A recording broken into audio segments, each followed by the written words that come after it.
ہماری ثقافت میں زبان اور فلسفے کے اندر ایک ایسی زبردست طاقت چھپی ہوئی ہے جو ہمیں مضبوط بناتی ہے اور خود کو سمجھنے میں مدد دیتی ہے۔ چلیے آج اسی طاقت کو مل کر دریافت کرتے ہیں۔ اس طاقتور کہاوت سے اپنی بات کا آغاز کرتے ہیں۔ یہ بات کتنی خوبصورتی سے سمجھاتی ہے کہ الفاظ صرف حروف کا مجموعہ نہیں ہوتے، بلکہ یہ ہمارے خیالات اور ہماری دنیا دونوں کو بدلنے کی طاقت رکھتے ہیں۔ یہ تبدیلی کا ایک بہت بڑا ذریعہ ہے۔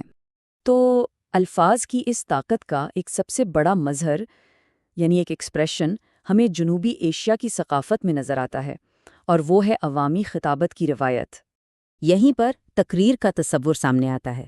دیکھیے، یہ صرف بولنا نہیں ہے، نہیں، یہ ایک فن ہے۔ الفاظ کے ذریعے لوگوں کے دلوں میں جوش اور عمل کا جذبہ پیدا کرنے کا فن، اور اس کی جڑیں ہماری تاریخ میں بہت گہری ہیں۔ اور اس کی ایک زندہ مثال ہے سید عطا اللہ شاہ بخاری۔ وہ کوئی عام مقرر نہیں تھے، بلکہ ایک ایسی گرج تھی جس نے لاکھوں لوگوں کے جذبات کو جھنجھوڑ کر رکھ دیا تھا۔ انہوں نے اپنے الفاظ کو کمزوروں کی ڈھال بنایا اور برطانوی راج کے خلاف مزاحمت کی ایک ایسی لہر پیدا کی جسے آج بھی یاد کیا جاتا ہے۔ لیکن یہاں ایک سوال پیدا ہوتا ہے، یہ جوش، یہ طاقت آخر آتی کہاں سے ہے؟ کیا یہ صرف الفاظ کا کھیل ہے؟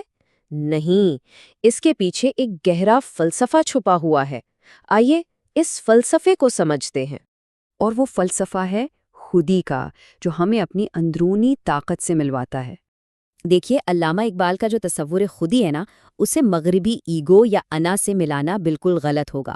خودی کا مطلب ہے اپنے آپ کو پہچاننا، اپنی صلاحیتوں کو جاننا اور اپنی ذات کو اتنا بلند کرنا کہ ناممکن بھی ممکن لگنے لگے۔ یہ اصل میں اپنی اندرونی طاقت کو جگانے کا سفر ہے۔ اور دلچسپ بات یہ ہے کہ اقبال نے خودی تک پہنچنے کا ایک صاف راستہ بھی بتایا ہے۔ اس سفر کا پہلا قدم ہے اطاعت، یعنی کسی بڑے مقصد کے ساتھ خود کو جوڑنا، اور دوسرا قدم ہے ضبط نفس، اپنی خواہشات پر قابو پا کر خود کا حقیقی مالک بننا۔ اور دیکھیے، خودی کا یہ فلسفہ کوشش اور جدوجہد کے اس عالمگیر اصول سے جڑا ہے جس کا ذکر قرآن پاک میں بھی ملتا ہے، کہ انسان کو وہی ملتا ہے جس کی وہ کوشش کرتا ہے۔ خودی دراصل اسی کوشش کا نام ہے۔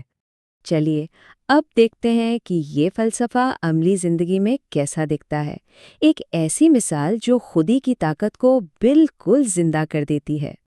یہ کہانی ہے منیبہ مزاری کی۔ سوچئے، ایک ایسا حادثہ جس نے ان سے چلنے کی صلاحیت چھین لی، ایک ایسا چیلنج جو کسی کو بھی توڑ سکتا ہے، لیکن جیسا کہ کہتے ہیں، یہیں سے خودی کا اصل سفر شروع ہوتا ہے۔ اور یہیں پر الفاظ کی اصل طاقت نظر آتی ہے۔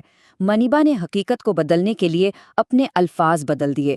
انہوں نے اپنی مشکل کو مصیبت نہیں بلکہ ایک موقع کا نام دیا، اپنی کمزوری کو اپنی طاقت بنایا اور دنیا کے دیے ہوئے لیبلز کو رد کر کے اپنی شناخت خود بنائی۔ انہوں نے اپنے سب سے بڑے، سب سے گہرے خوف کا سامنا کیا، طلاق کا خوف، ماں نہ بن سکنے کا خوف، لوگوں کا سامنا کرنے کا خوف، لیکن ایک ایک کر کے انہوں نے ہر خوف کو شکست دی اور یہ ثابت کر دیا کہ اصل معذوری جسمانی نہیں بلکہ ذہنی ہوتی ہے۔ اکثر یہ فلسفہ اور یہ ذاتی تجربات حکمت سے بھرے اقوال کی شکل میں ہمارے سامنے آتے ہیں جو روزمرہ زندگی میں ہماری رہنمائی کرتے ہیں۔ یہ بات کتنی گہری ہے کہ اصل طاقت عمل میں ہے۔ کامیابی کا ڈھول پیٹنے کے بجائے خاموشی سے کی گئی محنت، وہی ایک دن سب سے اونچی آواز بن جاتی ہے۔ یہ قول ہم سب کو یاد دلاتا ہے کہ مشکلیں تو زندگی کا حصہ ہیں، ہر کسی پر آتی ہیں، لیکن اصل امتحان یہ ہے کہ ہم ان کا سامنا کیسے کرتے ہیں۔ کیا ہم ٹوٹ کر بکھر جاتے ہیں یا پہلے سے زیادہ مضبوط ہو کر نکھرتے ہیں؟ زندگی کے کچھ اثاثے سب سے قیمتی ہوتے ہیں۔